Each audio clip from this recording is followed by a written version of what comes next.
Bonjour.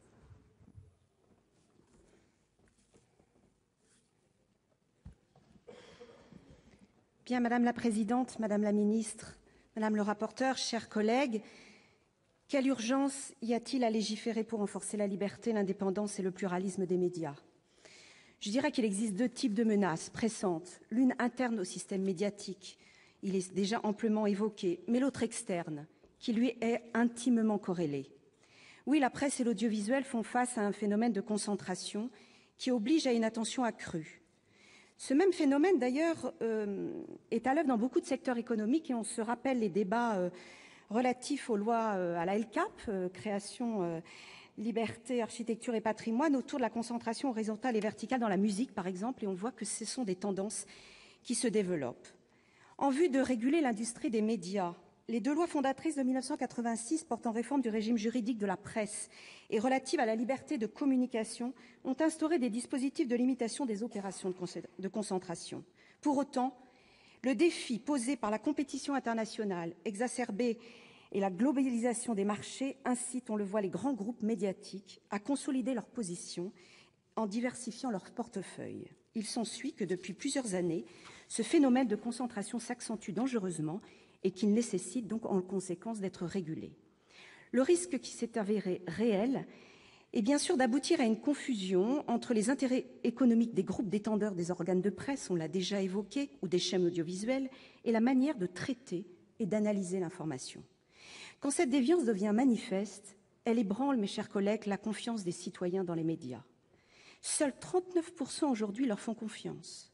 Et elle porte préjudice, bien sûr, à la probité journalistique légitimement attendue. Sans revenir, bien sûr, sur les polémiques de la décision de ne pas diffuser tel programme ou tel reportage, il se révélait donc urgent de prendre des dispositions en vue d'aller plus en avant dans la séparation des pouvoirs entre actionnaires éditeurs et les journalistes et dans la non-ingérence, directe ou indirecte, des premiers dans la ligne éditoriale des seconds.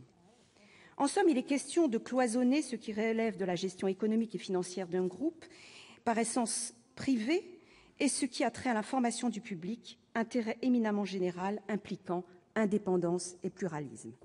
Pour ce faire, cette proposition de loi vise à conforter et à étayer des droits, et notamment en étendant le droit d'opposition reconnu en l'état uniquement aux journalistes de l'audiovisuel public et en concentrant le droit à la protection du secret des sources. Sur ces deux points, d'ailleurs, notre groupe proposera de rétablir le texte issu de l'Assemblée nationale.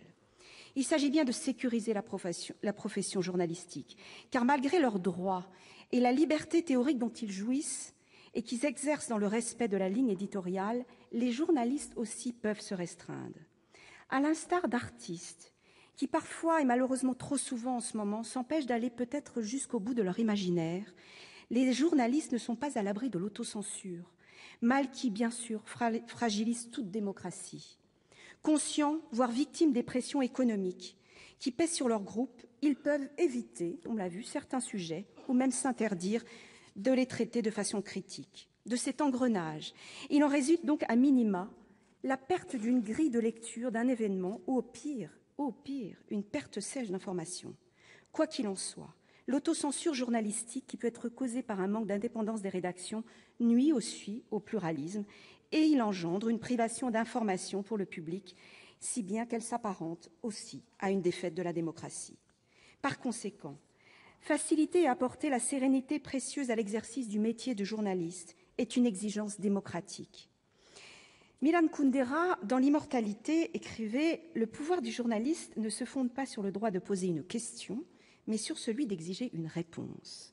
Ce droit d'exiger une réponse n'est autre que le droit à l'information du public, prémisse indispensable afin qu'une opinion tout simplement éclairée se révèle. Encore faut-il s'assurer que cette information soit indépendante, plurielle, pour que tout à chacun puisse bien sûr se forger une opinion libre. » Hannah Arendt, dans son livre « Vérité et politique », disait « La liberté d'opinion est une farce. Si l'information sur les faits n'est pas garantie, et si ce ne sont pas les faits eux-mêmes qui font l'objet du débat. Sans les journalistes, nous ne pourrions pas nous y retrouver dans un monde en perpétuel changement. Et au sens le plus littéral, nous ne saurions jamais où nous sommes. » Comme ces phrases si percutantes, mes chers collègues, résonnent en ce moment avec l'actualité et le désormais fameux Panama Papers. Face aux récits de façade, qui peuvent s'apparenter à des contes imaginaires, les journalistes font ressentir ce qu'il y a parfois de plus froid, les faits. Sans nécessairement chercher à faire de leur narration un roman, ils démontrent ce qui est approximatif, inexact ou mensonger. Et pour paraphraser Kundera, le pouvoir du journaliste n'est pas de déclarer la vérité, il est d'éclairer le trouble, il est de déconstruire le mensonge. Ni prophète ni juge, il est messager d'une simple part de vérité, mais peintre d'une réalité brute. Investiguer, informer, expliquer, telles sont à mon sens les 3 missions principales qui reviennent aux journalistes. Cette pédagogie apparaît d'autant plus fondamentale que l'information est devenue un enjeu essentiel. Car la propagation des NTIC, qui constitue, d'après Rifkin, la 3e révolution industrielle, démultiplie à la fois les sources, mais aussi les formats, la rapidité de circulation de l'information. Les réseaux sociaux, on le sait, parachèvent cette géographie contemporaine des médias. Elles abolissent toute frontière, elles amplifient l'écho des événements, même parfois les plus lointains.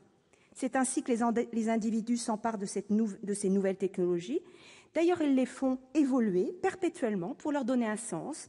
Création de mouvements spontanés, de solidarité très moderne, à tout symbole d'une société que je trouve très active, qui se meut, mais il n'en demeure pas moins que le traitement et l'analyse de l'information sont complexifiés aussi par ces technologies de l'information et de la communication. Il s'agit d'un immense défi démocratique. Face à la multiplicité de ces informations disponibles, face à leur volatilité, face au sentiment que nous ressentons parfois d'être perdus au milieu de cette actualité sans cesse bruyante, comment bien informer? Comment donner à comprendre alors que le temps de réflexion est de plus en plus comprimé? C'est précisément ce rôle de vigie démocratique devenu majeur que doivent incarner les journalistes. Ce rôle est délicat à remplir, on le sait. Il l'est de manière croissante devant la désinformation qui sévit, notamment sur Internet parfois. Il convient d'abord de démêler ce qui est le vrai du faux, puis de prouver que telle ou telle information doit être prise au sérieux. La fonction pédagogique des journalistes donc participe d'une entreprise plus globale d'éducation aux médias et notamment des plus jeunes. Elle est de nature à lutter contre cette désinformation qui se répand, qui s'enracine parfois et qui porte, je trouve, directement atteinte aux fondements démocratiques de notre société.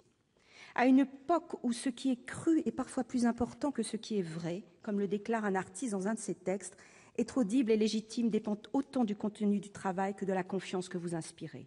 C'est pourquoi cette proposition de loi vise à restaurer la confiance des citoyens aussi dans les médias, en renforçant leur indépendance et leur pluralisme. Faire la politique de l'autruche, estimer qu'il n'y a nul problème et nulle urgence à légiférer, c'est tout simplement aller à l'encontre de l'intérêt démocratique et de l'intérêt général. Dans une société de défiance, pour reprendre le titre de l'ouvrage de Yann Algan, rétablir la confiance dans une institution considérée comme le 4e pouvoir ne se décrète pas. C'est le labeur quotidien qui se mesure à l'aune des articles de presse, des émissions de radio, des programmes télévisuels. Cette responsabilité n'incombe pas uniquement aux journalistes. Les obligations relatives à l'indépendance et au pluralisme, qui peuvent être intégrées aux conventions signées entre les éditeurs de services de télévision et le CSA, par exemple, pourraient être développées sous l'égide de ces comités généralisés par l'article 7.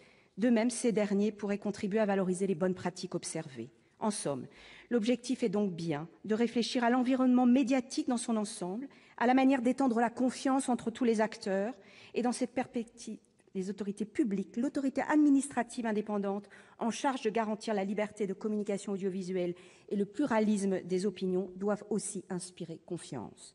Cela passe par une impartialité objective qui se voit tant dans les modalités de désignation de ses membres, sa composition, que dans la justification de ses décisions et la stabilité de sa jurisprudence. Mes chers collègues, la réponse commune à apporter pour insuffler une confiance renouvelée dans les médias se résume en un seul mot: indépendance. Indépendance des rédactions, indépendance des organes en charge du contrôle de cette indépendance. C'est cette finalité que poursuit et déploie cette proposition de loi. Et en fin de mon propos, je veux sincèrement en remercier les auteurs. Comme écrit l'auteur français Michel de Castillo, la grandeur du journaliste se mesure par son indépendance. L'actualité de cette semaine lui donne entièrement raison. Merci.